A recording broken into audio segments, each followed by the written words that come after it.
Okay, so yes, so I have been in the technology field and started a company in that area, which became a world leader. And I've spent a lot of time advising in the creative industries, and I spent time, as he mentioned, in academia and in research, and enjoyed the time in the Cybernetics Society. What I want to talk about, therefore, is after pretty long veteran period working with organizations as a member of the company, as the chief executive at various other senior roles, as an advisor, as a designer, and as an academic researching it. What I found is that cybernetics provides one of the most significant disciplines for understanding it. And I can, if we have more time later on, I could share the story of the research project that I undertook for IBM, collaborating with IBM to try and get the top universities in the world to design a course for senior vice presidents of the major organizations on how to run a company. And we just couldn't find anywhere, you know, people like Harvard, major universities worldwide, we just couldn't find a group of people with the competence to really understand how organizations work according to contemporary scientific disciplines. And that's really what I want to touch on, looking at, in the process, some aspects of what I think cybernetics is about. Well, I started off saying these are about concepts. So the question is, what is a concept? I am going to rattle through this because I don't have a lot of time. And we can maybe pick up the things that are interesting later on. So there's a concept. What is a concept? I'm suggesting that a concept is a generative force. It's perceived by way of thinking. We perceive thoughts, and these thoughts become generative forces. We turn them into, for example, plans. We turn them into ideas. We recognize things in the world as belonging to a concept, and we come up with concepts. And the concepts we come up with, such as cybernetics, for example, then enables us to do things with that in the world. And I'll come back to that later on. But here's an example of a strategic organizing idea in a company that unfolds in the poiesis, in the production processes of the company, and that turns into and articulates a whole lot of internal detail within the organization, which is the means whereby that idea becomes practice, becomes activity in the company. And it's a ubiquitous principle. It's found in all sorts of areas. This beautiful quotation from Sonny Rollins, the blues player: if you have even a tiny little thematic pattern, just a couple of bars, but if it is a really good, strong, original line, from that you can make a whole big tree grow up. Well, the same idea would have been recognized by Bach, and it's recognized by Bezos, who founded Amazon with an idea, and a whole big tree called Amazon grew up. Or Apple grew up from the ideas of Jobs and his colleagues, and so on and so forth. So every company starts with core ideas. These core ideas unfold, and the thematic variations and so on that are required to make that work are the generation of the company. And I want to propose that those are core cybernetic principles. So cybernetics, suggesting, is a discipline that is core to all design, and management is about design and running a company, forming a company, creating a company, maintaining a company. All involves various aspects of design, whether generative or maintenance or management or enterprise or innovation, all of the different aspects of that we talk about.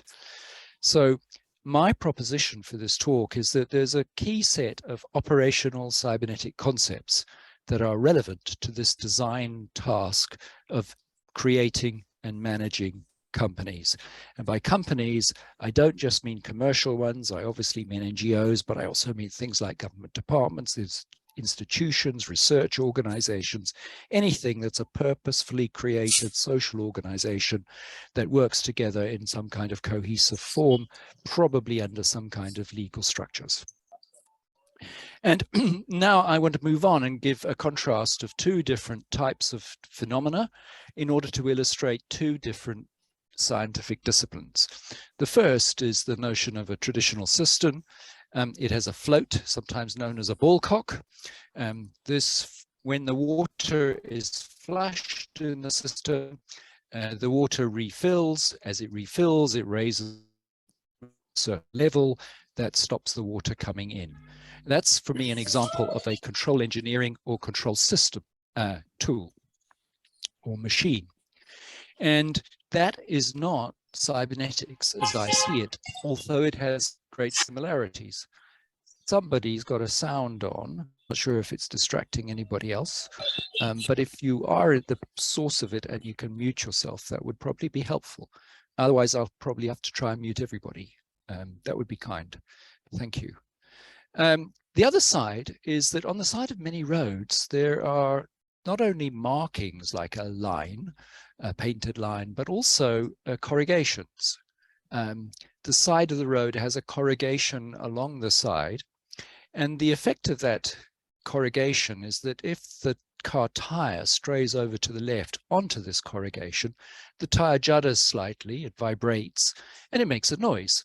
The driver hears the noise, and the noise serves as a warning to recenter the car.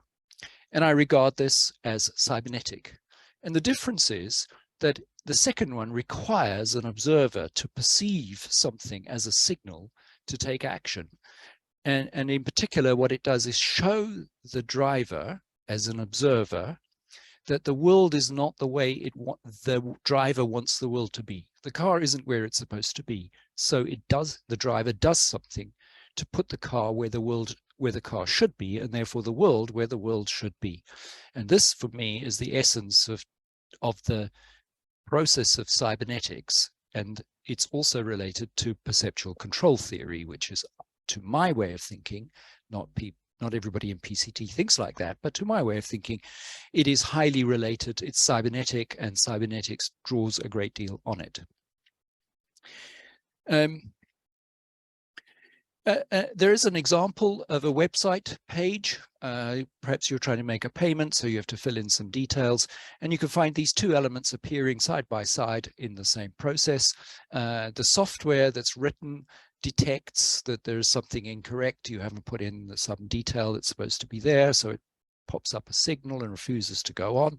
That's control engineering or control systems work, typical organization of correction, and it's automatically generated by the machine.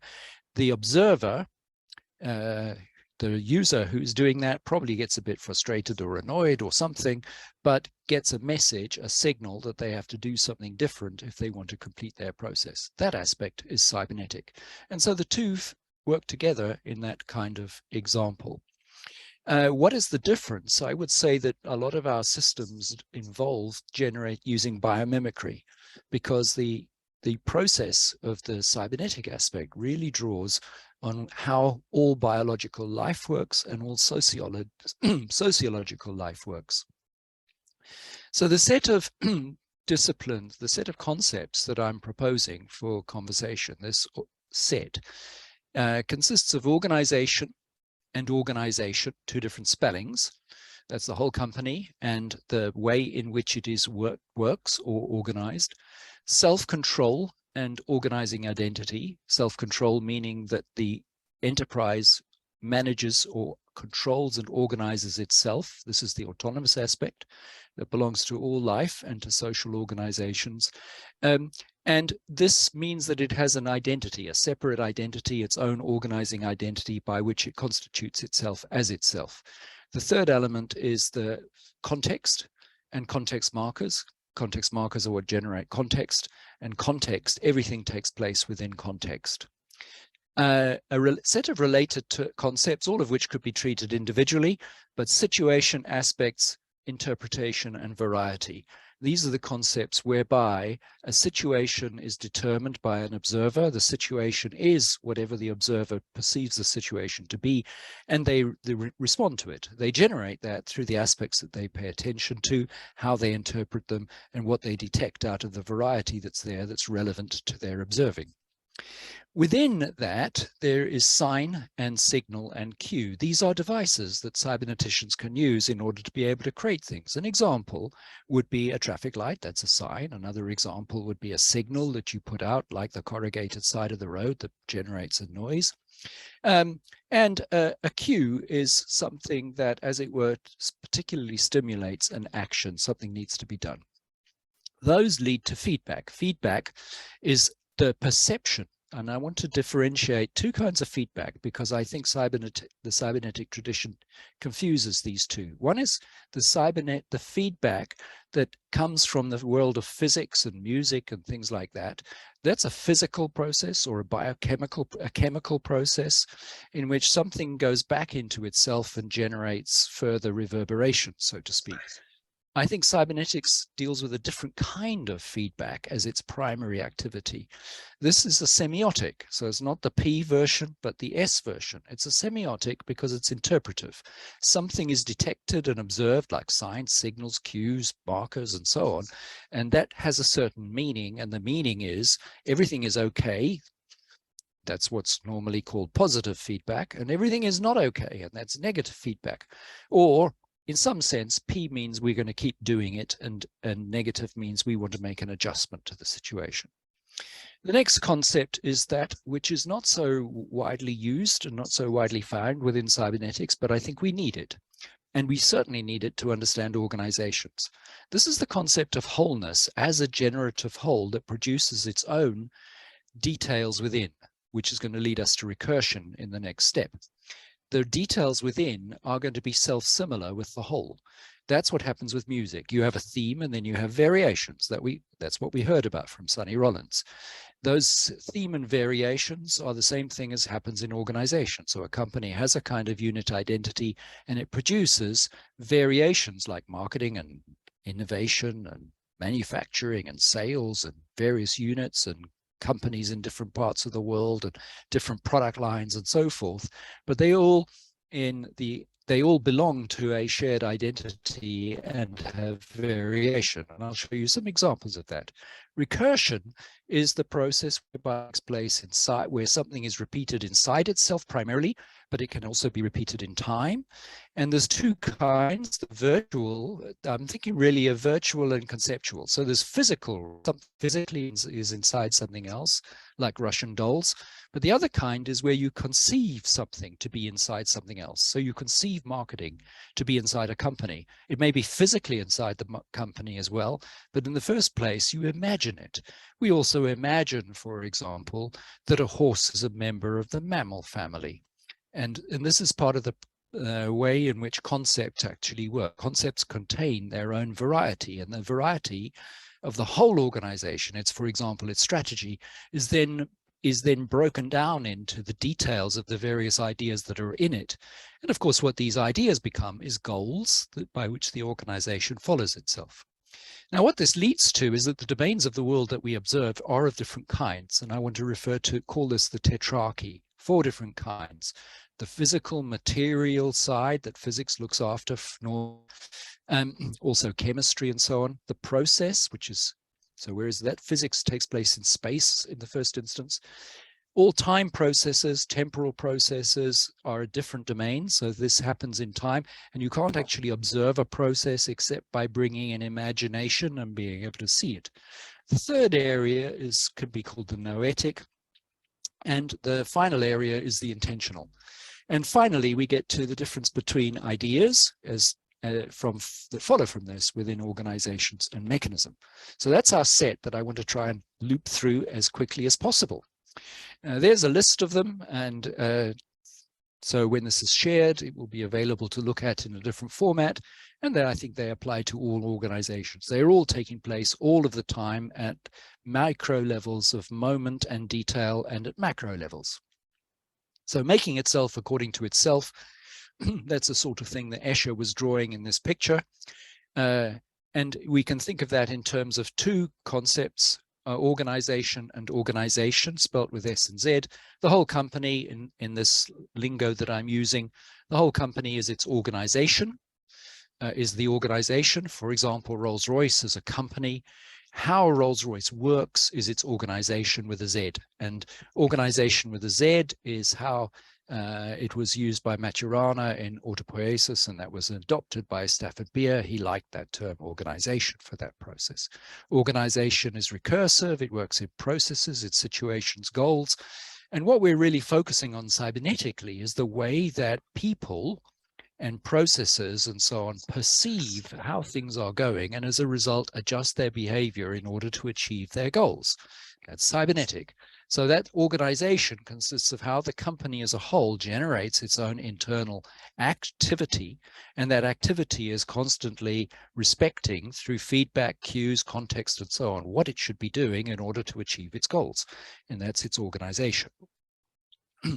That enables this self-control of the organization, and at the same time it generates an organizing identity, that the identity of each company is unique, and it's unique by virtue of the fact that it works in the way that it does, that it is itself. It cannot be anything else, and this is true for every organism as well. Thoreau described this as organism connotes a knotty dialectic system makes itself into an entity distinct from its environment through a process that brings forth, through that very process, a world proper to the organism. Proper meaning belonging to, in a way that's unique and right for that organism. And that's what works in biology, and something of the same sort works inside organization. His proposition number one was organisms are fundamentally a process of constitution of an identity. By identity, I intend here a unitary quality, a coherence of some kind. Exactly the same thing, I believe, belongs to any successful company. So we have this process of experience that takes place inside companies. And very briefly, we can say that out there is the world of the sensum, everything that's sensed and perceived by an observer. Out of that world of the sensum, everything that's perceived, potentially could be perceived in the world, certain aspects are paid attention to. They're heeded, they're noted by an observer. So they become the aspects that are heeded. A percept is generated by this. So it comes through, the different aspects unite in a percept. You could also say a gestalt, or the world as it is seen and experienced. And we can subsequently analyze that into the different aspects, which I call the tetrarchy, which I'll come back to. And all kinds of phenomena like organization and micro organization, macro situation and micro situations, brand promises and brand experiences are generated out of this type of activity. This relates to context, situation. I beg your pardon? Ja, naše výšky to máte to jo. Just mute everybody, Angus. Yeah. A spotky počekuje také. Ne. I'm just going to...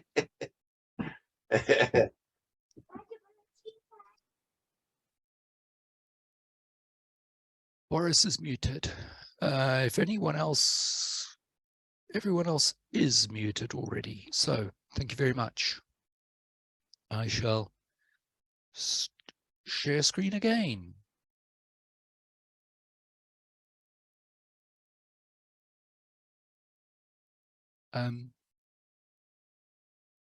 In this, I assume.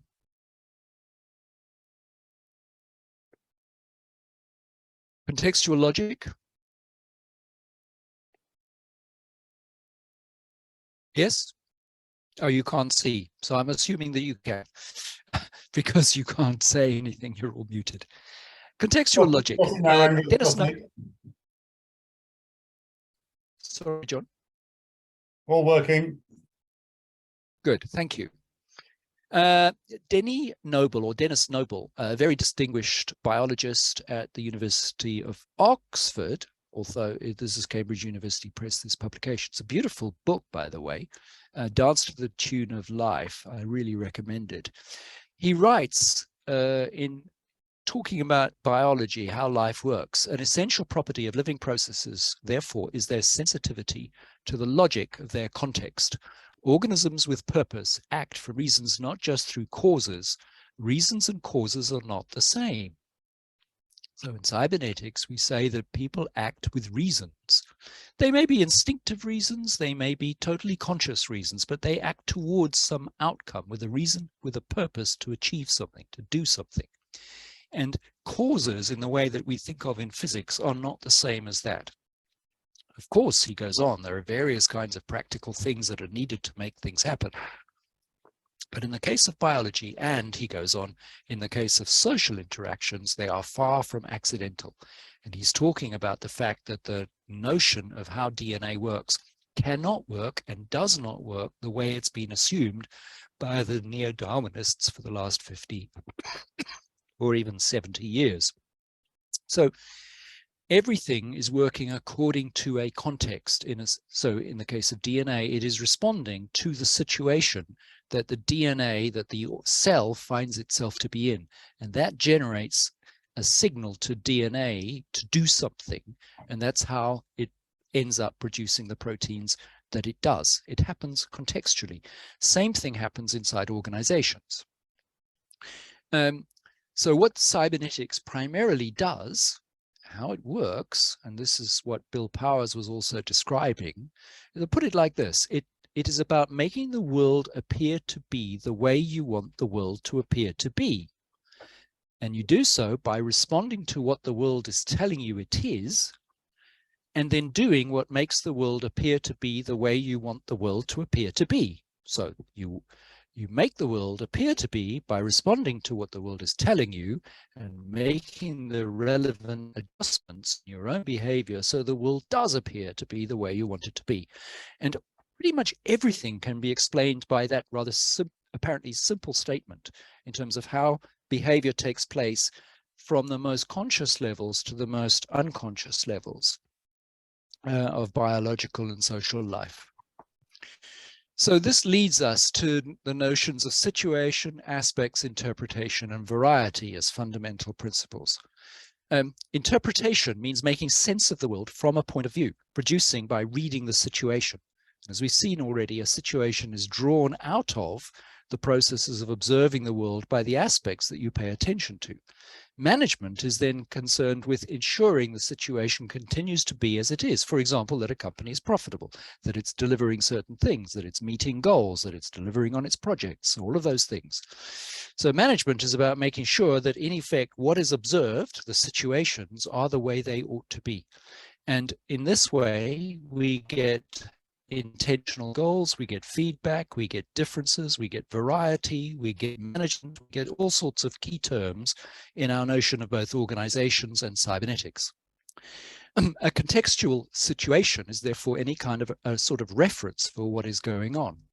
And here's an example. Flixbus, the German market deregulated some years back. Its bus market, which had previously been regulated as to what was possible in terms of marketing and distance and operation and so on. When this deregulation came along, Flixbus recognized there was a business opportunity, so the context had changed. The business opportunity was to knit together multiple different existing bus companies and bus routes, so that a customer could come along and say, I want to buy to go from there to there, and they could buy a single ticket that took you from there to there, and there to there might involve changing buses.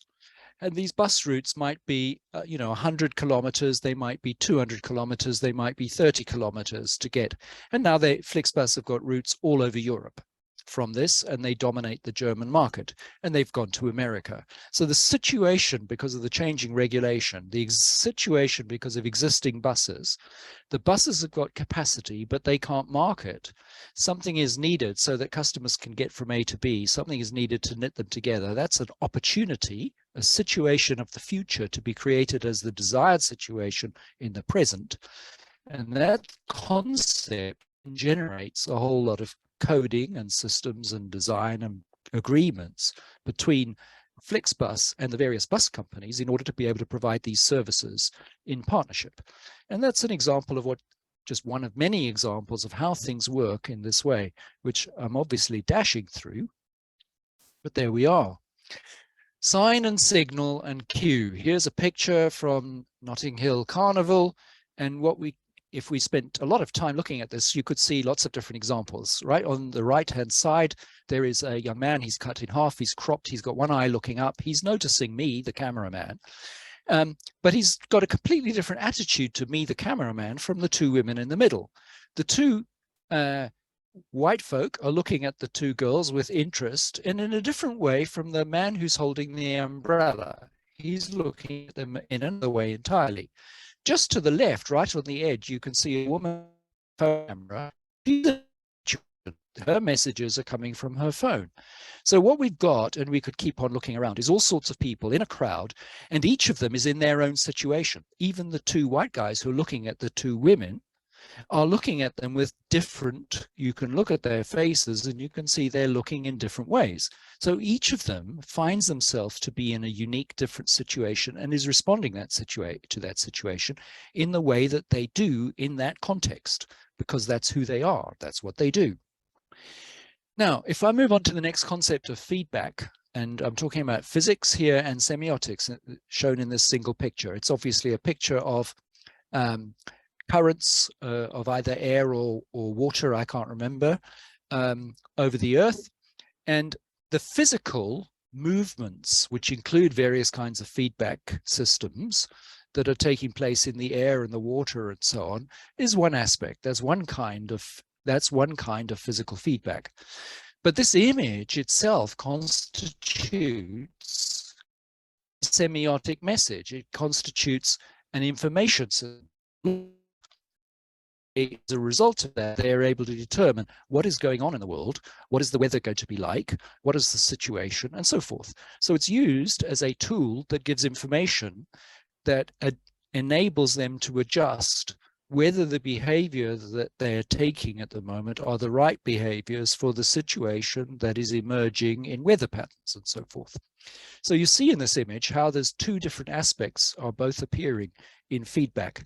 The picture of the physiochemical feedback processes that are happening on the Earth and on the surface, and the observer looking at it and reading the situation for their own meaning and determination. Here's there's a next concept, the concept of wholeness and metamorphosis. This was made famous by Goethe when he discovered how the pattern of the leaf varies to produce all of the, but it appears ubiquitously. Here's an example of Van Gogh. He produces various paintings. They're all unique individual paintings, but when you look at them, we recognize a style. We see that all of these paintings come from a single source. They're variations of that single source. And I'm proposing to you the same thing happens in companies. A company is the way that it is because it produces versions of itself in variety. And the variety of what it produces within itself as its varied forms is a metamorphosis. But it does so because the metamorphosis is able to take place because the practitioners who are doing something have got a reference, and they're adjusting their behavior to the combination of the context in which they're working, such as marketing or accounts, and the reference of who we are as a company, which is also a context of another kind. So the mixture of those different things lead them to build a picture of what they ought to be doing in their particular field, and that always belongs together because it's derived from a single picture of what the company is, how it diversifies itself into its varieties. And that's analogous to what Van Gogh is doing as he looks at different scenes. And that's what goes on inside an organization. So in this particular example, you can see that you could look at one little detail and you're producing effectively a fractal version of the organization as you look into it. People look at VSM as a fractal organization, for example.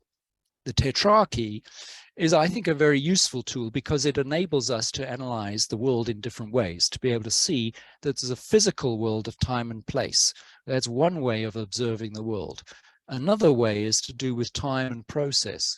A third way is to understand the process of thinking, feeling, experiencing, understanding the world that is noetic, that is not fundamentally material at all. It operates at the level of the internal experience of people. And that's that, along with the choices and goals that they make, is what is fundamentally the zone or space in which cybernetics is most relevant.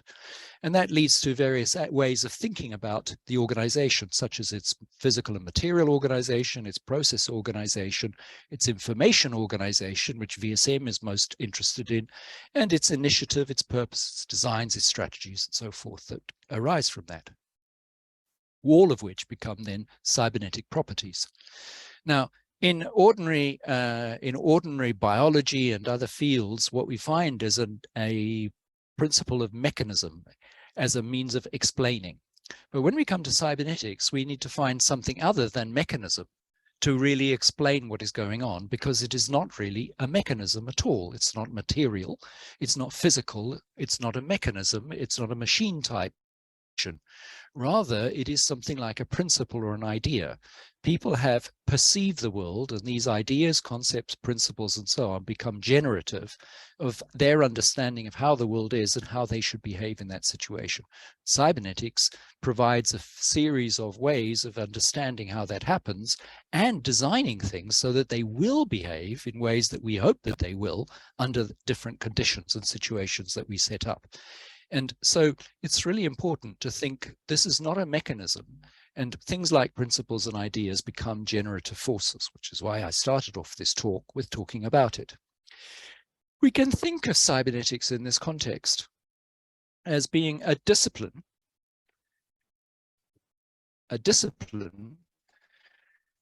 that tends to work in partnership with other disciplines, such as physics, such as chemistry, such as business, and so on. And the two together combine in order to be able to achieve some kind of objective. And I have now achieved the time limit. I've now reached my moment. I got my feedback signal to tell me that I'd got to it and I should stop. I'm very happy to talk about this ad later on, if it would be useful, because it's an iconic and important ad that I think tells us some interesting stories about cybernetics and about the world. You've probably seen it before, you may know it, but I'm ending. Angus, Yes. I think you should keep going for a while. Okay. You're holding the audience, not for forever, but don't miss important stuff. Okay. Well, this ad is it's an iconic moment in the history of advertising. For people who are in the marketing field, they often refer back to this, and advertisers and so on refer back to it. A company called DDB changed the world of marketing, changed the world of advertising by their processes. And one of the key moments in that was this advertisement, which was a whole page ad in the New York Times. Obviously a pretty expensive thing to buy. Who bought it? VW. But well, they didn't buy it actually. DDB bought it on behalf of the VW, and that's how they got their commission. But what's the story? VW want to launch the Beetle, the Bug, into America. It's not a car that looks like an American car. They're trying to sell it at a time when a lot of Americans hate Germany. It doesn't look like an American car. It isn't the size of an American car. It doesn't look beautiful like an American car. It's coming from a company from the wrong part of the world. It's got everything wrong with it. How on earth could this company possibly succeed?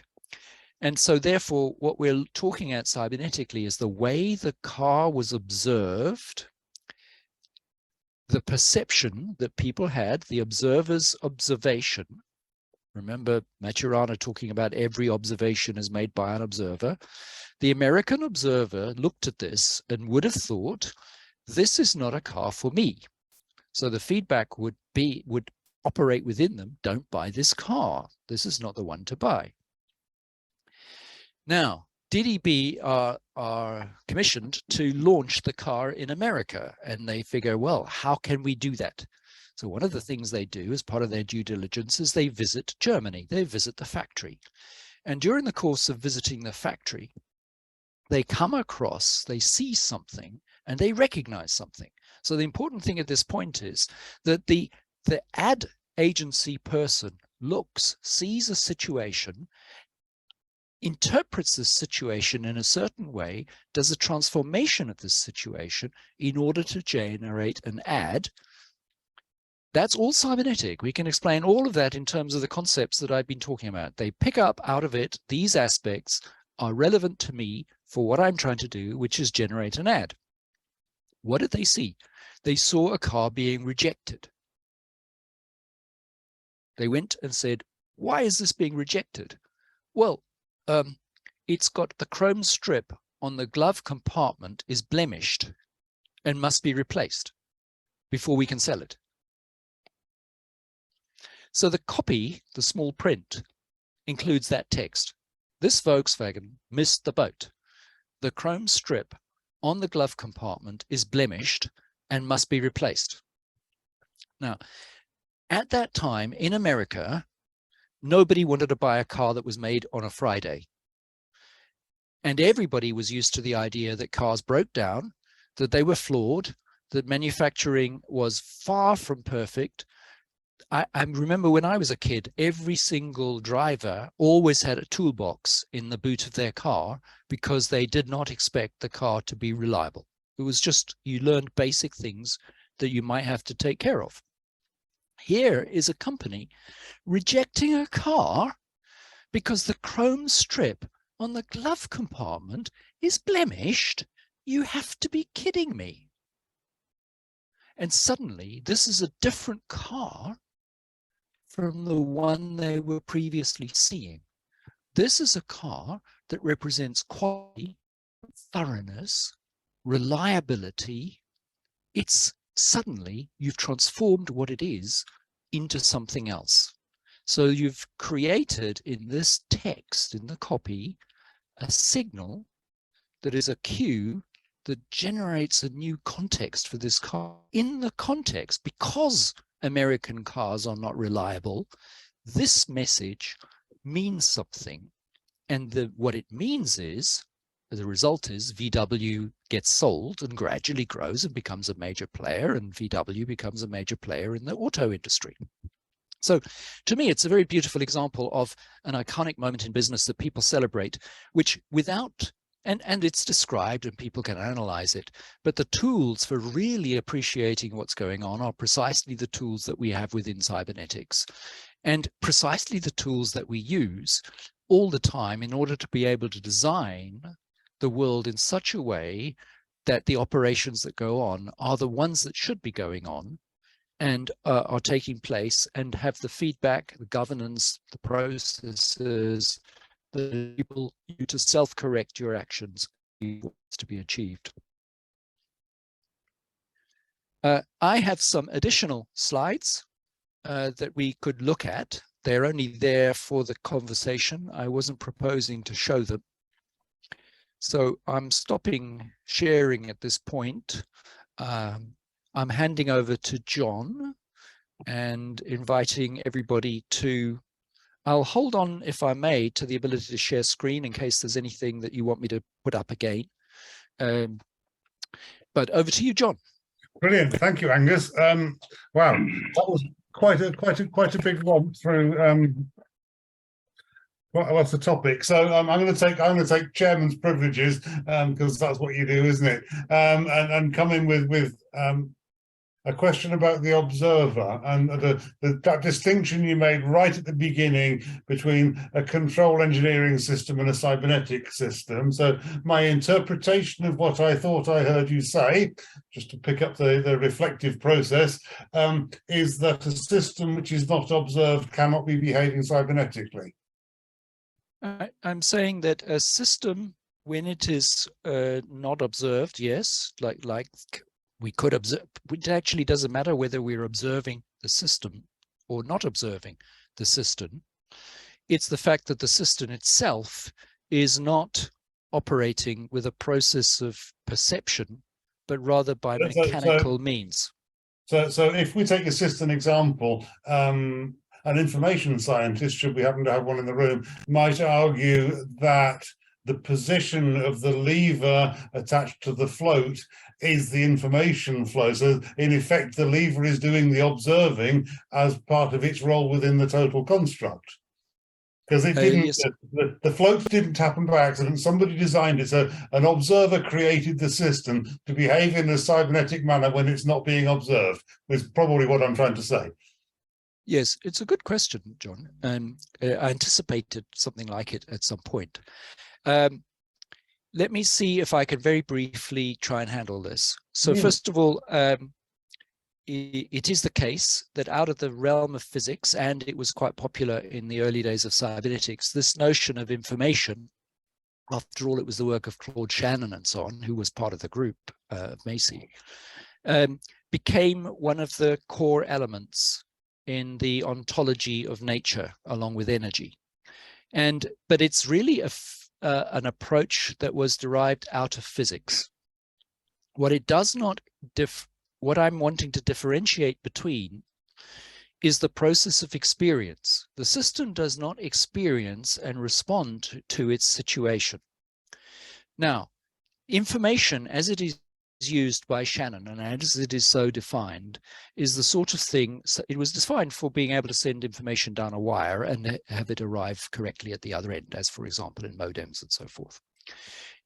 And there, the algorithms and the tools that were used to make that happen were not intended to suggest that there was an awareness, a noetic, conscious awareness of what was happening, or even a kind of unconscious awareness in the way that we might, for example, respond to a pheromone without realizing that we're responding to a pheromone. Or that in biology, that a cell is responding without the kind of consciousness that a human being has.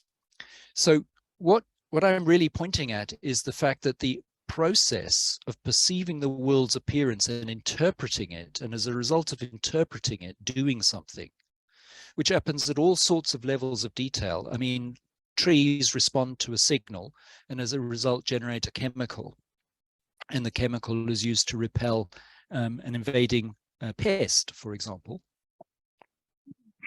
I'm wanting to differentiate that from a purely mechanistic process in which, because the water does something, or because the electronics does something, something else must happen, and it is driven by a causal logic as opposed to the interpretive logic of cybernetics. Cybernetics is about the future.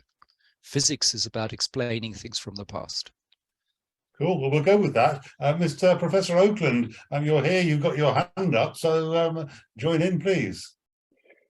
The host disabled screen. Yeah. Sorry, I've got a message that I don't understand. Right. So lower hand.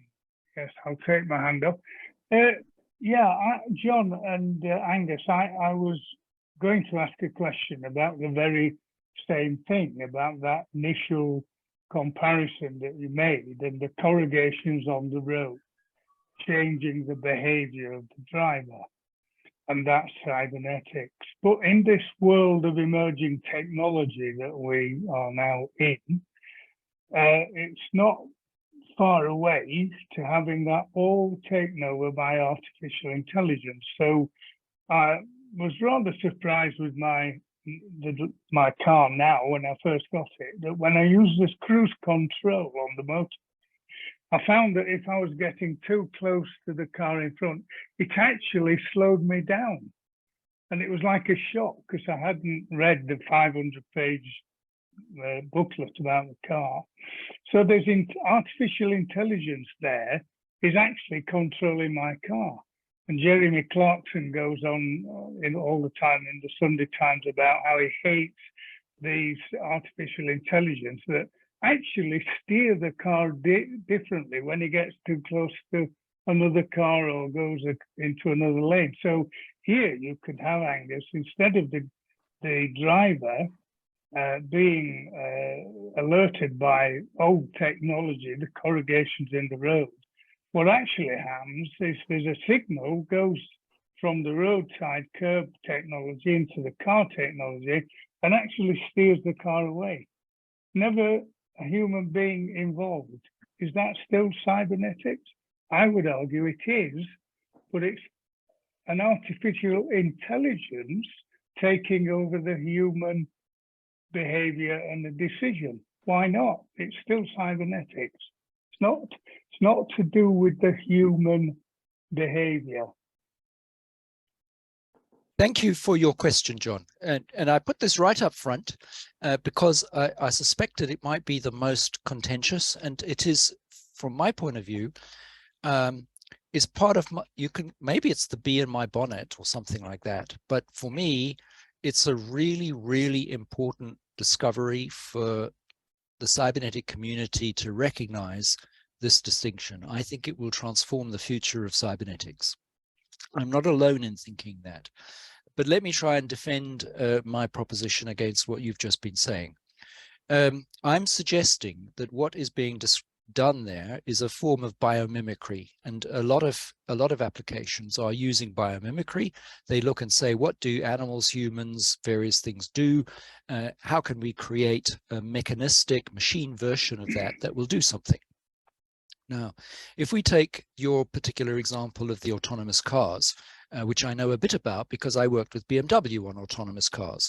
Yesterday, the New York Times did a feature, they did an article on the new generation of autonomous cars and the different iterations of the updated software that's taking place week by week and month by month. They did this with one of the most prominent testers of Tesla, who reports back on his work. And so they went for a drive with this man who was showing how well the car was behaving, but also the examples of how it was not behaving well. And there were various videos. So you'd see an example of the Tesla trying to navigate a particular situation, turn a corner under some conditions. That's a situation from the point of view of the driver. And suddenly the driver would see the car doing something that it wasn't supposed to be doing, and would would grab hold of the wheel and make an adjustment to override what the Tesla assistive automatic driving was doing. So when the driver sees something is happening and makes an adjustment, they are interpreting what's going on according to their knowledge, and they're making an adjustment. And in that way, I'm calling that cybernetics. Now, it's the case that the machine also is acquiring a database, it's acquiring information of various sorts, and it's using its various means of perceiving the world in order to be able to say, how do things look from there and what should I do? But it's not doing that in such a way that we are. What it's doing that is according to algorithms that are built into it. And these algorithms lead it deterministically to do what it does. The determinism, it includes a stochastic element, but the stochastic element is itself a form of determinism insofar as it is written into the code for it that it must behave in the way that it does using various kinds of stochastic elements, like just what is the probability of it being this, that, or the other. So in this way, I'm trying to say, I'm not against control engineering, and I'm not saying we shouldn't develop these kinds of things, nor am I saying that we can't learn from cybernetics as it operates in the life in order to do control engineering, and that control engineering or artificial intelligence will be important benefits if we get it right in the future.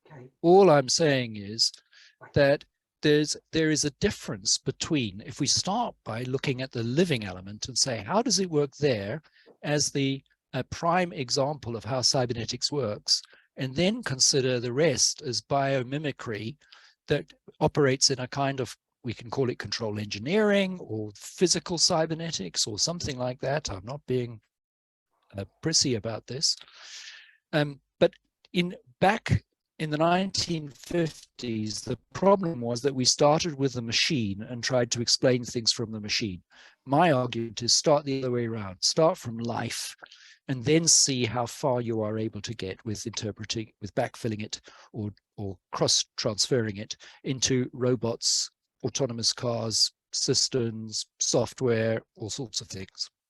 Can I come in there, Angus, please? That was a long answer and a good one. Again, as ever, much that we might want to argue with each other about and debate, but I notice there's a forest of hands appearing now. I think John Hicks, you were first up, then David, then Robin, so we'll go in that order. So John, and you're on mute. Okay, thank you. Yes. Well, very much enjoyed that, Angus. Thank you very much. And I hesitate to ask you the same question a third time, so I won't.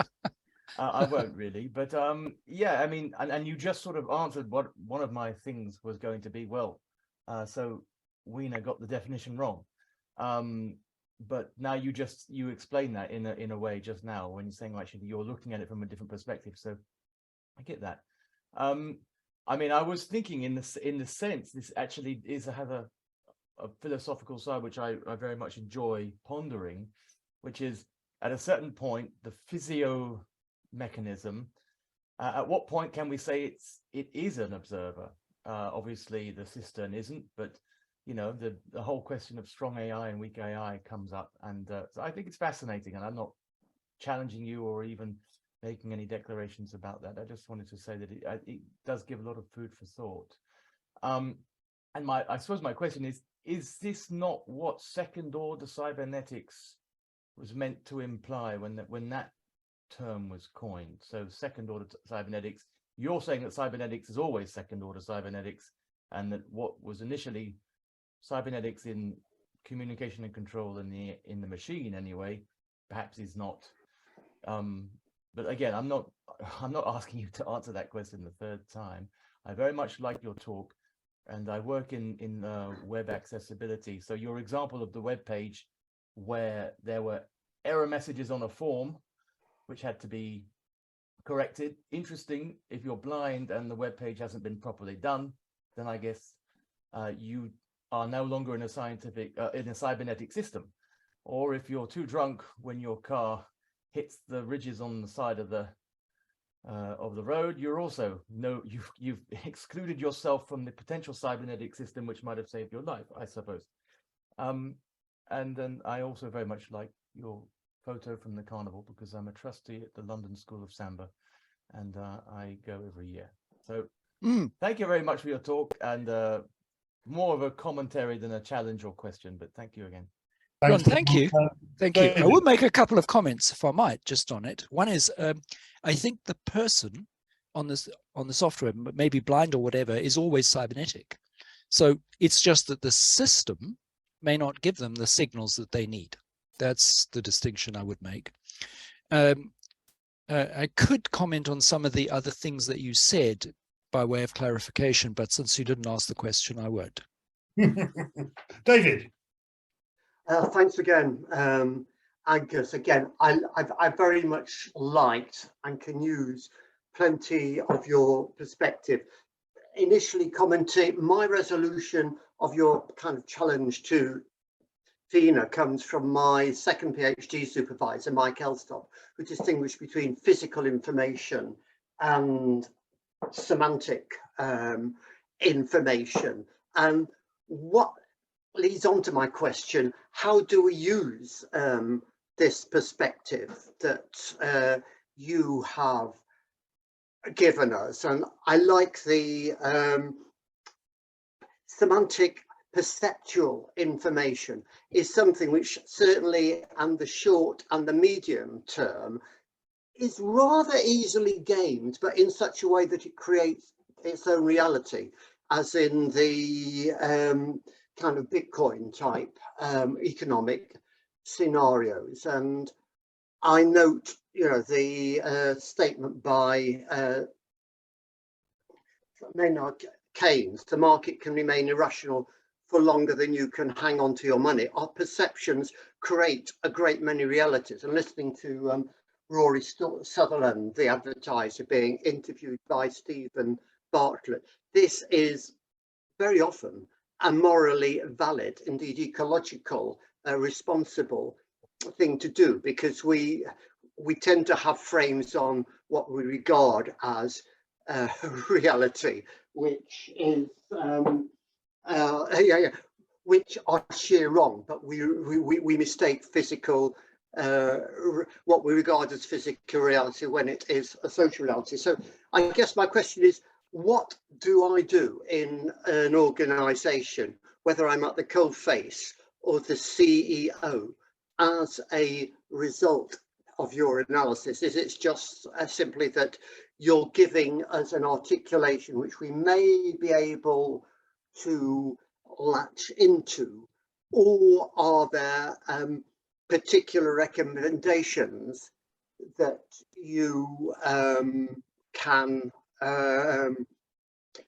lay on them? Because again, I'm very aware that you can become extremely rich by gaming other people's perceptions of a situation, whether that's as a market maker or in some forms of branding. And I think of poor old Kwasi Kwarteng's fiscal event when he was implicitly introducing modern monetary theory into his calculations, which John doesn't believe in, but I'm very agnostic about. But the problem was the market was totally atheistic about, and so we're all going down the hill economically, apparently, because of that. Is my question confusing enough? Well, David, thank you very much. The aspect, one of my terms that I'm going to pick up on in what you said was, what do we do in, what would we do in a company? Yeah. And if I, instead of a company, I first of all start with COP27 and say, well, if we look at COP27 as designing what we should do purely at the physical chemical level, then we'll never solve this problem, right? We'll only solve this problem when we also include, do we need to do sociologically, psychologically, and so forth. That means that the cybernetics of what we could do in the ecosystem and the cybernetics of what we could do in sociology could be really important. Now, when we come to a company, I would say that any competent manager is using cybernetics all of the time. I mean, you cannot, cybernetics is a discipline by which we describe, for example, gravity is taking place whether somebody has heard of gravity or not. People are using energy whether they've heard of energy or not. So you don't need to know the concept to be working with it. It's the same with cybernetics. So any good manager, and indeed every bad manager, is using cybernetics. It's just that some of them are using it better than others. And when you give feedback to someone and say, well done, or you find a way of giving them a steer in which they'd be able to do a better job, and that happens all of the time, that is cybernetic. When you create a working space that is a good one, that feels good to be in, I could show you photographs of terrible organization spaces and good organization spaces. People walk in and they feel different when they move into those different spaces. That's cybernetic. So I would say that all of the time, there is always an opportunity to apply this as a design discipline, to think about what are we trying to create and how do we create it? And the tools that we use are signs, signals, cues, context markers by which things happen. It's also the means by which we design change. Somebody comes with a problem, that's a situation that they're in. So you ask them, what's the outcome you want? That's the situation they want to be in. That's the desired present for today. Okay, we want to go from this situation, and we're not really interested in how it came about. What we're interested in is how to bring about the future. So what will do that? Well, what we're trying to do is enable the future to look like something that people perceive they want to move towards, remove the obstacles in their minds, the things that would constitute negative feedback, I don't want to go there, put the things in place that guide them towards it, and then it will happen as an ordinary process that they'll bring that about. I mean, if you say to everybody, we'd like to give you all a 50% increase, we're doing so well, we'd like to increase your salaries by 50%, instead of the usual 4%, does anybody have an objection to that? The company can afford it, don't worry about that. I'm guessing that nobody says no, right? That's not a problem. Why? Because it's an outcome, a different situation that they like. There's nothing that looks like negative feedback. Now, it doesn't always work as simply as that. But what I'm saying is that all successful organizations, in their interactions with suppliers, customers, and internal people, are designing situations that people are willing to be in as a minimum. And cybernetics is a design tool for bringing that about. And the concepts that I'm using are fundamental design discipline tools. We can go into any of them, like what is a context marker, what is a cue, how are they used, where do we find them, what examples, as time allows. You know, and we could create whole workshops on that. Thanks, Angus. Robin. My question, I don't know if I've got a question, follows on exactly from that, Angus. As usual, I look at this presentation, I observe this presentation with the eyes of a safety practitioner. And for me, the point which really stood out was in your 10 things at the bottom was the sign signal cue. And for me, I'm looking at the individual behaviors and actions in the workplace and at home and just generally in life, the decisions people make subconsciously, because most of our brain activity is developed to be subconscious, about 95%, and it's based on habits. And habits are triggered by cues. They have an action and there's a reward. Most bad decisions, bad habits come around through getting away with it. You do something, and if we're in the occupational setting or driving a car, we speed and we get away with it. We don't have a crash. And that's a reinforcing feedback. So, you know, we want to get, or it's absence of negative feedback anyway. Yeah. So, you know, we get away with it, and most of the things we do which lead to accidents eventually are because we've built in and reinforced bad habits. The downside is the good habits don't get rewarded because nothing happens. You go home. So there's no reinforcing in that. And for me, if I could find the answer to cybernetic safety, how do we create and design in good habits and reinforcing good habits into people's behavior? You need better human beings, Robin. You've got people. No, but that's a beautiful challenge. So first of all, thank you very much for what you brought, and I'm with you on that.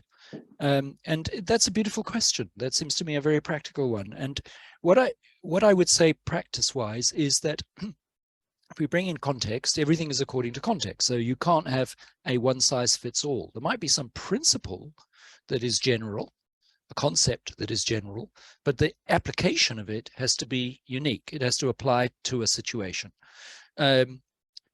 Ryanair, for example, generated the signal with a trumpet blast or something, and one more plane arriving on time, right? And that was a positive message. You've flown with a company that's delivered you on time again, and they generated that. And there are all kinds of things that we do with that. We say thank you to people, for example, when they do something nice. So the question would be to take, the issue to me would be to take a key type of situation you're trying to deal with, such as driving safely, and the idea that when somebody gets home safely, that what you're looking for is a reinforcement, you drove safely. Now, supposing in the assistive technology that we're talking about, we built into that, we build into the world a device that measures what you were doing. This is how, you know, your speed, how you're doing, and those kinds of things, and gives you and at the end says, great driving. It just says that at the end of the, suppose, right? And please understand that this is not intended to be real world final design. I'm just trying to get a message across. Is that beyond the powers of the AI technology to compute what's kind of driving has been going on, and with its measurement of what's going on in the road to be able to give a thing like that? No, it's within the powers of what's possible, something like that. So to tell you, or reassure you on that one, Angus, that there are numerous companies, but I was talking to one this morning, who make telematics boxes that do precisely that. They send a message to your phone at the end of the journey, giving you a score. In fact, my car does it. My car scored me 94% today on my journey from London to Loughborough for use of accelerator and brake, as an example. Okay. Yeah, but it's there. Yeah, so the point is that there are ways in which we could start, just like we have smart meters that tell us something about how much money we're spending in the house. There are ways in which we could improve the guidance towards people towards doing the good or doing what is helpful to them in the process. But another part is to teach people to what to look for. Can I pick yours? I noticed Freya's got her hand up, so I'll come to you in a minute, Freya. But what you've put in my mind then is a thought, Angus. So if we take your control engineering description at the beginning of the conversation and the distinction we make to cybernetics, and we put, for example, smart meters in 30 million homes, and we put telematic boxes in 30 million cars, and we have a fat controller sat in the Department of Energy and another one sat in the Department for Transport, issuing reward messages to people for behaving in the way that the regulatory system has decided it would like them to. Is that a system cybernetic? Ignore whether it's controlling and installing it. Is it cybernetic? So you don't need a fat controller to issue the thing. The fat controller could be a computer, so you don't need to have a computer anywhere in that lot. It's not fundamentally different from drawing a line down the road and having it corrugated and making a noise if you go over, and no noise if you don't go over. So in the sense that it is a device. So in cybernetics, we design signals and signs and so forth. We put footmarks on the escalators so that people know, stand on this side, walk on that side, right? That kind of thing in this. So we have the side of the railway in the railway station. The platform has got a yellow line and it's got dimples underneath, so that if you're blind when you step on it, or even if you're not blind, when you step on it, you notice that you're getting close to the edge. All of these things are tools that cybernetics uses. So the design of it is a cybernetic practice. The thing itself is a thing that's delivering a signal or sign or cue or whatever. The thing itself is a tool that's being used by the cybernetic designer. Design is cybernetic. What we design does whatever it does. I'll just come back. When we come down to the individual and individual subconsciousness, the things that I'd be looking for are the state, the mental state, which is based around frustration, rushing, fatigue, and in some cases under the influence of whatever, drugs, alcohol, etc.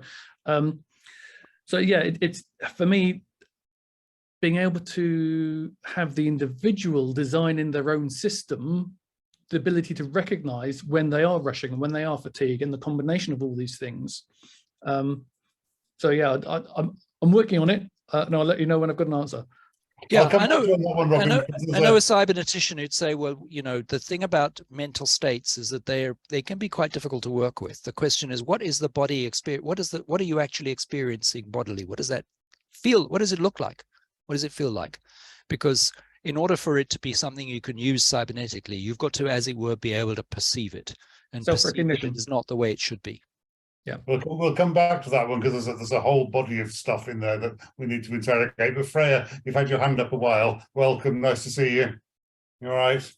Hiya, yeah. I just want to take it back to the part about the car when you said, well, you seem to suggest anyway that maybe what we could do is measure what results in a good outcome. So rather than going, you got home safe, a way of kind of like looking at that and then rewarding it would be to say, okay, so what needs to happen in a sense to get home safe? So a bit like the telematic box, measuring your acceleration, your brakes, that sort of thing, and that all comes together to say you are now home safe because you did all of these things. Well done. What happens, or how would you do that when all of the measures aren't the same or in the same sort of format? So that's quite mechanical, so that's relatively simple. I mean, I couldn't do it, but we know other people can.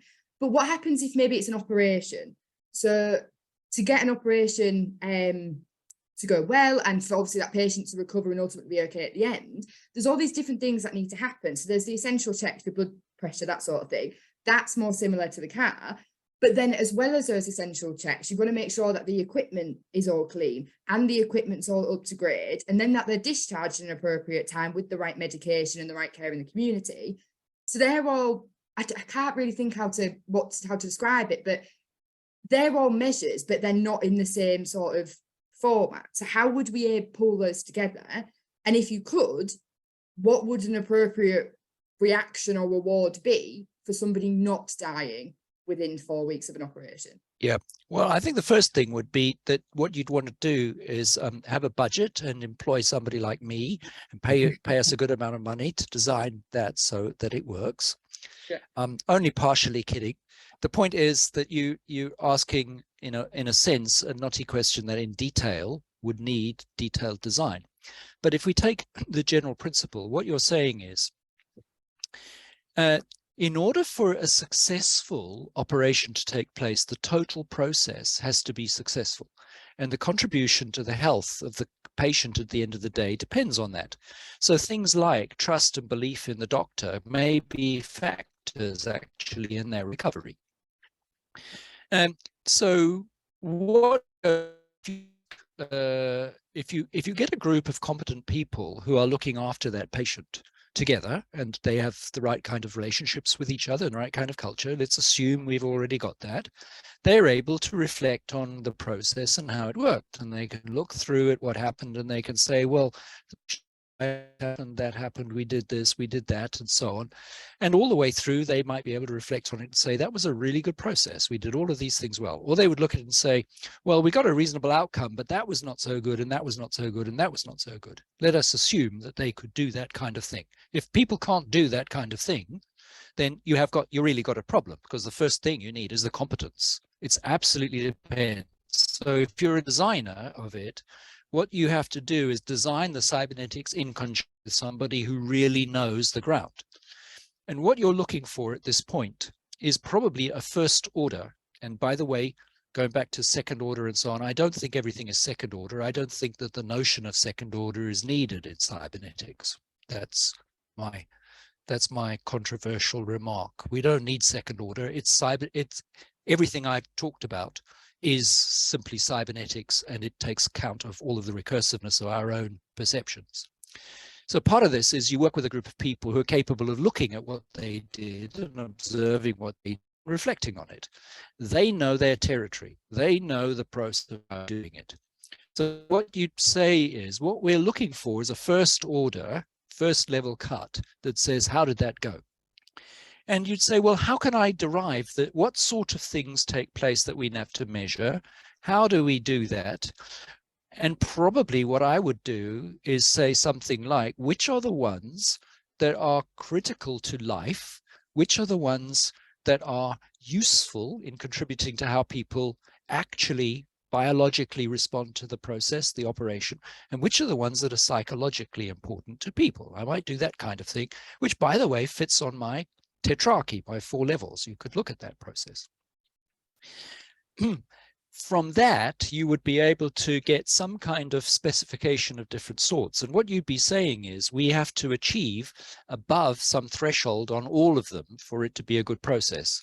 But that some of them, like the life-saving part of the operation, is absolutely mandatory, and these are desirable, something like that.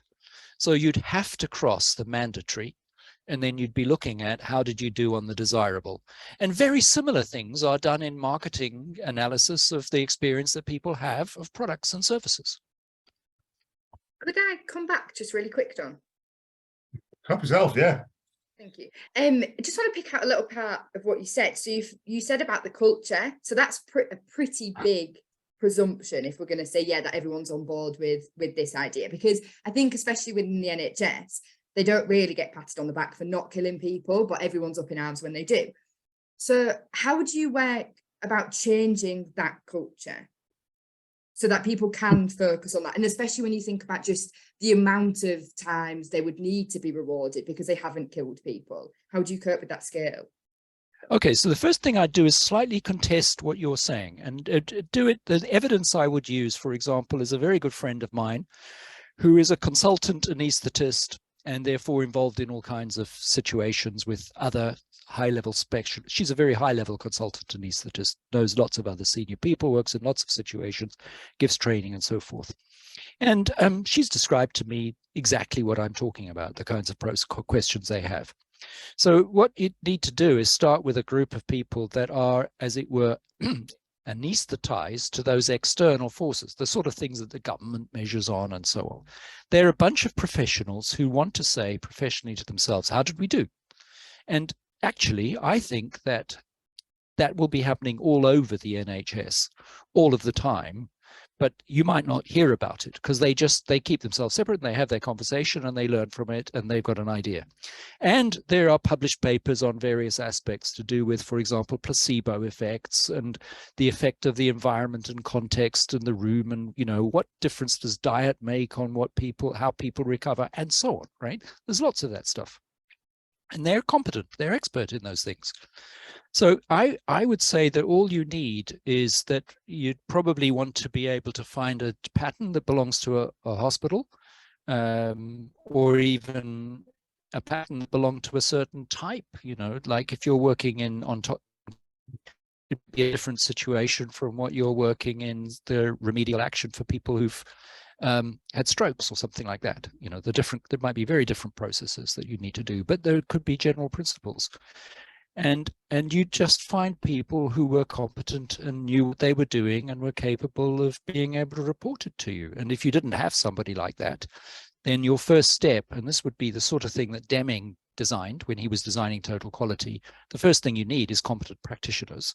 And then the next thing you need is the system. You know, you do the system design only after you've got competent practitioners capable of actually doing the process well. And a wrinkle to add to that one, Freya, and Robin, this might be useful for you as well, about your question, is if you look at, because the first thing you need, bizarrely, particularly where life and death is involved, is immunity for prosecution. Air accident investigation branch have a situation in which they get much better quality of feedback, if I can use the expression slightly loosely in this context, after air accidents, because essentially people are immune from prosecution. So they can put their hand up to having made a mistake without fear of going to jail for it. And that assists massively with transparency of information flow, shall we say, around the situation that's created. Whereas if a doctor puts his hand up and says, yeah, I put the knife in the wrong bit, it tends to sort of shorten their career somewhat. The anaesthetist turns up here, too much NOx and not enough oxygen is so you have in hospitals, and you've met this at the UCLH conversation, that the never events that they talk about, and the never events of a patient dying when they shouldn't. But it's very hard for them to admit to. So they need a process and a structure in which it's safe to have that conversation. So that took me then, Frank, Robin, thinking of your dad then for a minute, back to your question. And again, I'm going to throw this one at you, Angus, more than I'm going to throw it at Robin. Is the notion of self-knowledge. So Timothy Wilson, 2002, thereabouts, wrote a book called Strangers to Ourselves, and in which he describes how we are unaware of our own behavior. We're unaware, actually, of the fact that of the things that we're responding to in the world around us. And those of you who do yoga, and I'm sure there's at least one in the group that does some yoga, will have sort of mindfulness and meditation going on. And the idea of things about mindfulness and meditation are to bring awareness of self to the fore. So how, Angus, might we use that to address Robin's question around the sort of safety behavior, do you think? Well, I think first of all, you're onto several important points. And I loved your sentence, using feedback and a slide in this context, right? So you were illustrating very much what I was trying to bring. So thank you. In the question of safety and so on, I'm not sure we need to go back to that, because I agree with you. It's basically about people being able to have a thorough, you could say scientific, you could say detailed, accurate conversation about it. But then you bring this important question about self-awareness. In my book,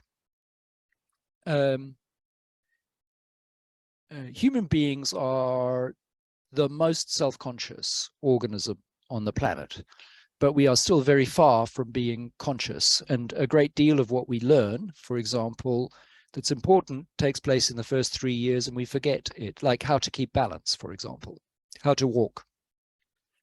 So if I was teaching, if I was teaching in a university, I was teaching surgeons or nurses or pretty much anybody, what I'd be interested in is, because they do so many physical things,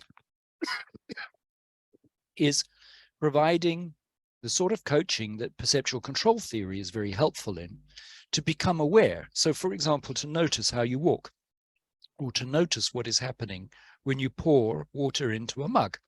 So most people quite happily can pour water into a mug, boiling kettle, water into a mug, make a cup of tea, no problem. But do they know how they do it? Can they perceive that what they're doing is adjusting the behavior of the water flow so that they can see? So my example about the world should appear the way they want the world to be. How they want the world to be is boiling water going into the mug and not onto their feet or hands or the floor around. So they look and they make an adjustment with their one hand, with the kettle, so that the water is doing what it's supposed to do. And that's exactly an illustration of what I said at the beginning. Now, if you've practiced the process of observing that, or you've practiced the process of walking, making various kinds of physical movements and activities, so that you can become conscious of what you're actually doing, right down into, as it were, your fingertips, right down into your toes, right down into your balance. I think that's very helpful for, you can increase your consciousness, and it's very helpful for all sorts of practices. I think I'm going to have to get some water in a second, but runners, for example, have to become very conscious, and part of their visualization of the 100 meters they're going to run, for example, is bringing that consciousness and becoming very aware. If you're doing weightlifting, you're very conscious of what you're doing. Gymnasts, dancers, all sorts of people have to develop this kind of capability. So can we become more conscious? Yes, we can. Will we always have large levels of unconsciousness? Yes. What we've done is practiced it to the point that we can rely on doing it well again and again, then that's a pretty good second-best substitute. I'll be right with you in 1 minute, if you don't mind. I'll carry on then. Absolutely agree with the self-awareness and the consciousness, and we can do that, but conscious thought takes a huge amount more energy than subconscious thought. It's much easier to build in the subconscious habits than it is to develop conscious habits. And I think that's the difficulty. There's a balance between conscious and subconscious, which slips normally through fatigue, frustration, rushing, and that's where the accidents happen. We can't maintain consciousness.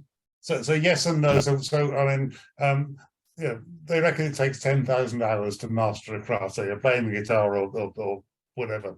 And you know, when I was a boy banker 40-something years ago, and they stuck me on various training courses, there were a lot of things that you learned to do. You had to learn to do semi-automatically. Let's say, you know, machinery operation being a particularly good one.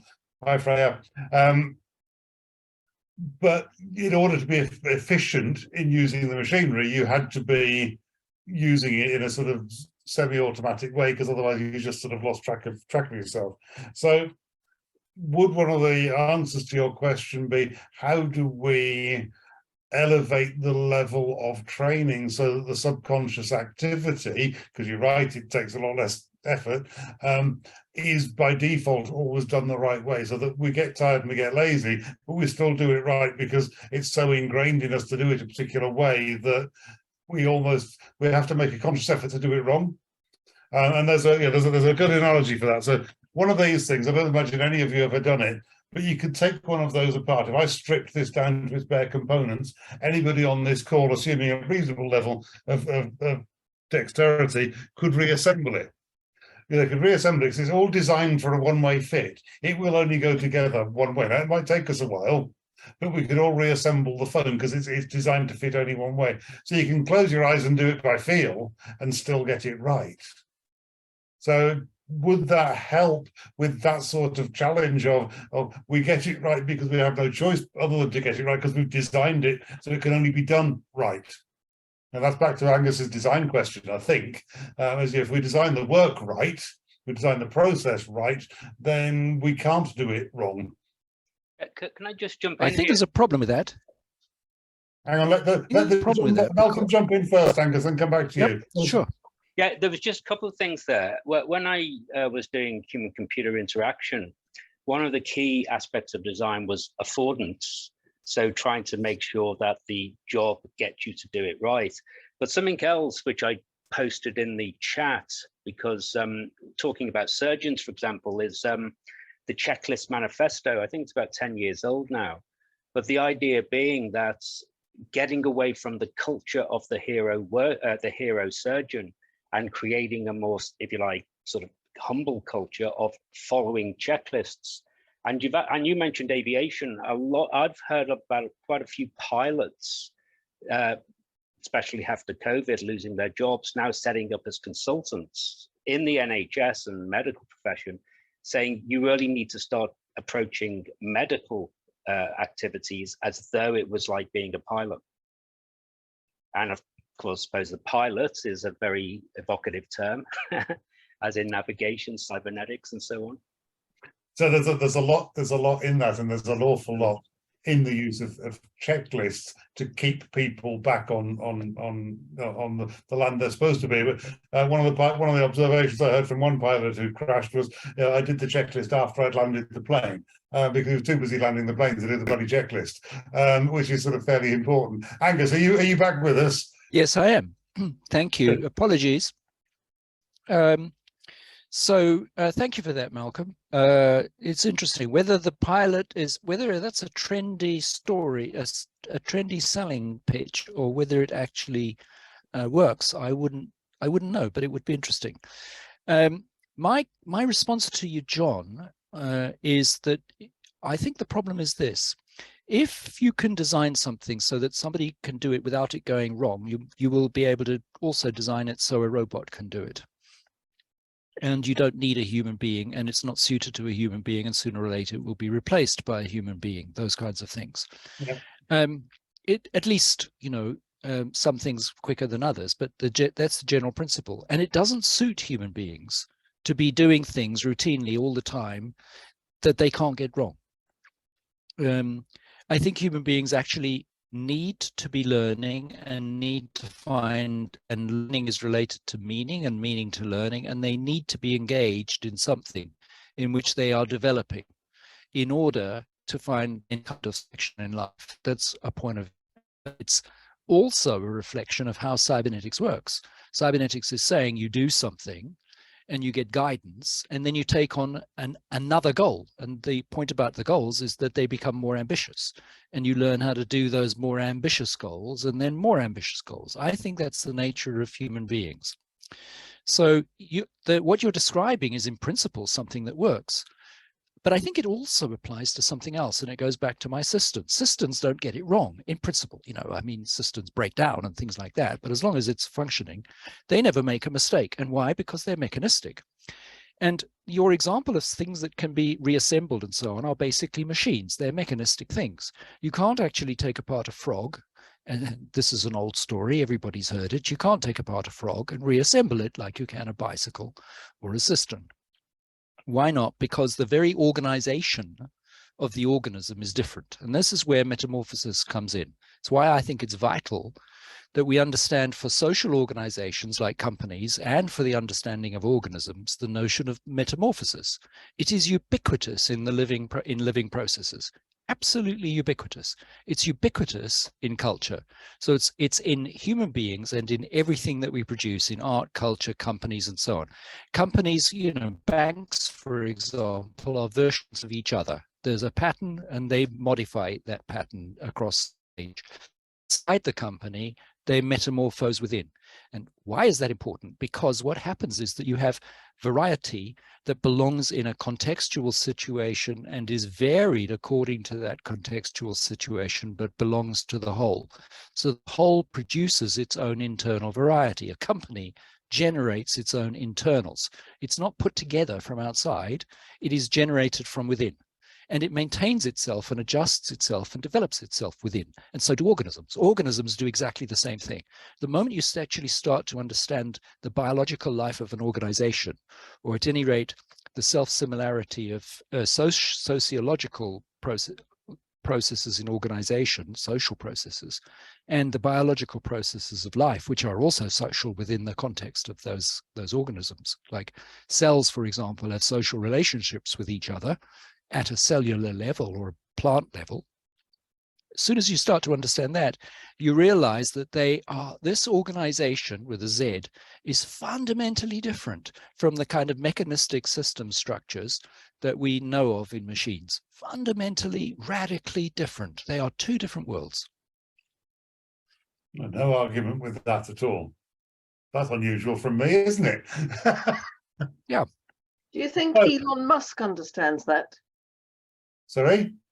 I'm just thinking, while he was talking, Angus was talking, I was just thinking about Elon Musk and thinking, you know, the richest man in the world appears to not understand how that applies to Twitter.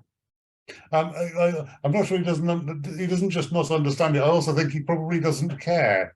It's the fastest way to waste 44 billion quid, as far as I can work out at the moment. But he doesn't understand that fundamentally it's a social system. He said that we're going to put engineers front and center of this business now. He's sacked a lot of the moderators and the people who, and he's annoyed the advertisers. I don't think I mean, people are saying, oh no, he's clever. He'll figure it out. Sooner or later, he'll figure it out because he's so clever, but I'm not convinced. Engineers are designers, and they're mostly, you know, they're human beings as well. We have some very fine ones in the Cybernetics Society. So I think you have to remember that he, the really super smart entrepreneur like Richard Branson, who I detest, if I'm personally, if I'm honest, having met the man a couple of times, is a complete genius, because what he does, he comes up with a bright idea and appoints clever people to get on with it for him, and he's built a successful business by having an idea and then getting out of the way while somebody competent, pick up your word, Angus, gets on with doing the do. I think Musk's failure is that he doesn't recognise that need. So it's this sort of messianic desire to intervene himself, hopefully is the seed of his long-term failure. We can but hope. Meanwhile, sorry? It's a nice example of the way that an idea becomes a generative principle in the organization of a company when it's operated with effectively. Yeah, that's cool. So I'm just conscious that there's a lot of people in the room that haven't had much to say, or indeed anything to say. I wonder if any of them wanted to kind of join in and beat up Angus some more, or he's handling it all extremely well. I'm impressed, Angus. Good. Rory, welcome back. Happy second year. I thought I'd just add something on the topic of Elon Musk, because most other stuff is going over my head at the moment. Why not? But I think that if we're looking at a social system, there's going to be cogs in that system that are going to be more integral to the operation of the system as a whole than other cogs. I think is it Price's law that the majority of the work, or is it 50% of the work, is done by the square root of the number of people in the organization. So if you look at somewhere like Twitter, I think the idea with Elon Musk, as much as he can be very erratic in his actions, is that he's trying to avoid those employees that fall out of Price's law, that aren't part of the most productive selected few, and that's why he hopes that the system can keep running. But the system in and of itself, if you look at it, is losing millions per day. So is it really a bad thing to try and disassemble or try and deconstruct a system that isn't actually working properly? It depends what you mean by working properly, I think. And again, we'll come back to a thread that Angus has offered us. I wrote down in the middle of all this, Angus, the purpose of a tiger is to be a tiger. And that's, I think that's, I can't remember whether the brain of the firm or diagnosing the system, or yeah, one of his books. So systems are themselves purposeful. And I wonder then if Yes. you start to play with the observer. So Rory as an observer of Twitter and Musk as an observer of Twitter may have different interpretations of what they're all about. And Yes, I'll your hand, absolutely. Matthew, I'll come to you shortly. Yes. Can I comment on Rory, what Rory Sure. said? Yeah, it's really interesting. Thank you, Rory. Let us start with the notion of a really well-organized, well-created company, because that's the reference, if you like. How should that be? And I think that it should have, every single person should be essential to the company, plus all the processes and things that go on would be essential. That would be, they'd be necessary, they'd be required, that functional and so forth. That would be in the ideal state. Now, that would include elements that were redundant some of the time, because there is flux and variety in the activity that needs to take place. So you need sufficient to be able to deal with the most intensive periods, and that means redundancy. And the moment some resources become redundant, they'd cease to be redundant, because although they're redundant for the moment, they'd become productive for doing other things like preparing the ground, cleaning things up, coming up with new ideas, learning. So they'd use the so-called redundant time to do things that the company needs to generate the future. Now, and I've thought about this quite a lot. So if every single person is necessary in a well-designed, and you may say no such company exists or only momentarily exists, but it's a reference condition that we start with. They're all necessary.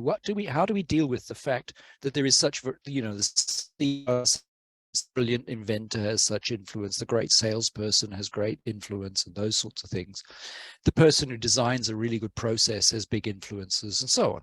Well, I think the clue is in this influence, and part of that is the generative. People generate ideas, and those ideas become the guiding principles for action across the company. So although everybody's necessary, they don't all contribute in the same way. They don't all contribute to the same power level into the organization, but they all constitute necessary parts of the variety of how it works. And I think you find pretty much the same thing in living organisms. And so you could use the model of how a plant lives, for example, or how a mouse or rat lives. And I'm not saying we should try and think we're trying to create mice or rats or plants, but we can learn something about the nature of what kind of organism enables a situation that everybody's needed, but they're not all needed all the time.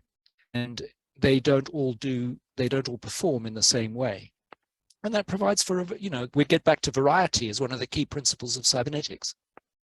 But sorry, Matthew. Can I pick up then from Matthew at this point? So Matthew, welcome. Your first question to this forum. Get stuck in, or a question or comment, whatever it's going to be. Go for it. Yes, hello. I hope everyone can hear me. We can. Okay, so yeah, I might as well input as it's my first session. And there was a lot. Yeah, thank you for the talk. Lots of notes I've written down. And I'm going to bring it way back to the start when you were trying to make differences between control theory and cybernetics. We had all this debate about. So I'm fairly new to cybernetics. So I've only been reading about it for about a month now. But I would argue that control theory and cybernetics would be kind of the same thing. And I can't remember who argued earlier that I think from my point of view, what you were saying the difference is that there's some conscious perception going on for it to be defined as cybernetics. And I think there was a point earlier that that's more like second order cybernetics. And I just started reading a paper, which I've only one page in, by Gordon Pask, called Consciousness. And it is about second order cybernetics. So I'm not sure what it's quite a big debate. What would you call an observer? I mean, that goes way back to quantum physics, and I still don't think that they've answered it. So, and this is a big point for me because my project's going to be trying to make a machine that can think and trying to capture what we could call conscious observing into a machine. So if I want to try and bring this, sorry about that. If I want to try and bring this to a question, I'd ask you, Angus, do you think it's possible for a physical machine to have this conscious perception to be considered what you would call a cybernetic system?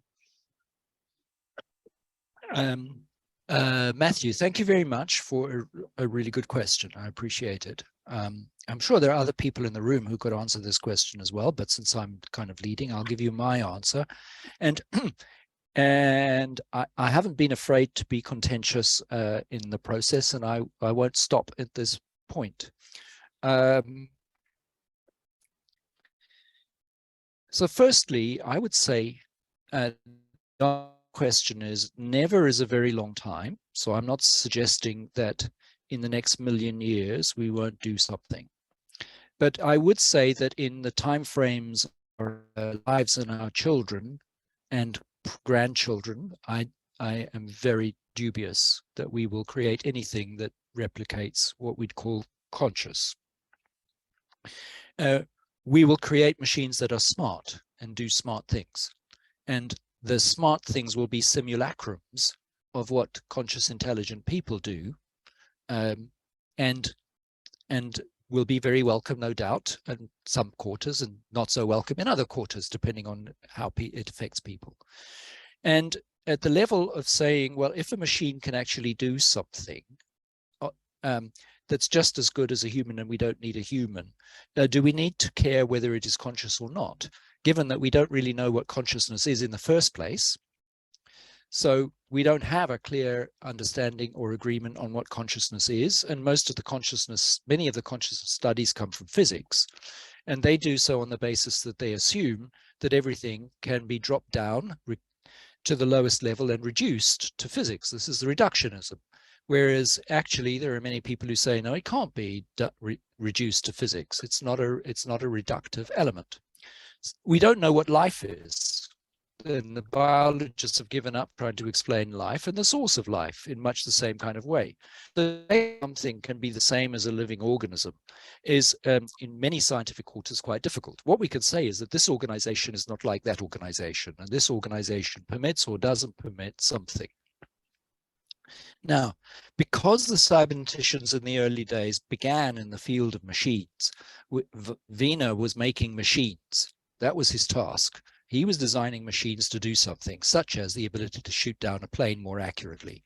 He was interested not in the person as an individual, but in the machine-person combination, in which he wanted the person to act as if they were an extension of the machine and not the other way around.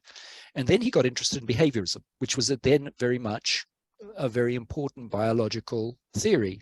And behaviorism reduced everything down to mechanistic processes and treated all living organisms as if they were machines. Cybernetics was deeply affected by that, particularly in the early club groups that they formed and the early units of where the conversations were taking place, which also included people like von Neumann and Shannon. Now, there were also a whole lot of other people like Bateson, who came from a biological or sociological background, and they didn't necessarily think the same way. To some extent, they were influenced by it. I'm arguing that cybernetics, which actually people, to Aristotle. Aristotle had the concept of autopoiesis in the form of his term entelecheia. We translate it into English as entelechy. And entelecheia is being at work, staying itself. That's the translation of entelecheia into straightforward English. The word entelechy doesn't explain what it means, right? Being at work, staying itself does, because it takes the elements of the words that were combined together to form the portmanteau word entelecheia. Being at work, staying itself is the beginning of autopoiesis, which is a cybernetic discipline. So we have a very ancient tradition, and it starts with life. And from my point of view, insofar as machines can do all kinds of smart things. The system does a very smart thing in a way, and computers do smart things, but they don't need to be conscious to do those things, nor are they conscious in any sense. What they do is replicate something that a human being would have to be conscious to do to achieve an outcome, but they do so in a deterministic way, whereas human beings do not. They do things intentionally. So what we're talking about is, with control engineering, we're talking about physics. You want to make a machine, you're going to use physics in some way. You're going to maybe use biochemistry, I don't know what or chemistry, I don't know what kind of machine you make. But organisms whose organization we still do not fully understand, we are still rebutting, for example, DNA theories and things like that, and finding new things, and we're still trying to understand life, it is for certain, everybody would agree, have a vastly different organization of how they work. And this vastly different organization is something we can learn from. I think we can learn from things to make better machines, and we can learn from things. We can look at how people do perfectly ordinary things, like drive a car or make a cup of tea. And we can learn from those the more complicated things, including how you can design an advert that gets people to buy a car that they thought they didn't want. We can also use it for bad purposes, you know, for immoral or damaging social purposes. It was a very long tirade. My apologies. No, not at all. I think it's been brilliant. I'm just very conscious that we were talking as you circled back to lemons. I became conscious that most of us probably haven't eaten, and a lemon for tea is probably not the right idea. But I was just sort of reflecting the fact that 20 odd of us have been on this call, and we've all created the illusion of consciousness for very nearly 2 hours. Some of you may be machines, I don't know. Some of you may be conscious, I don't know, because I don't really know what either of those things are. Maybe we're organic machines. Everybody, so what I'm going to say, we hope to meet physically next month. I will get confirmation out to you very, very shortly of an event planned to be in London on, I think it's December the 14th, but I will confirm.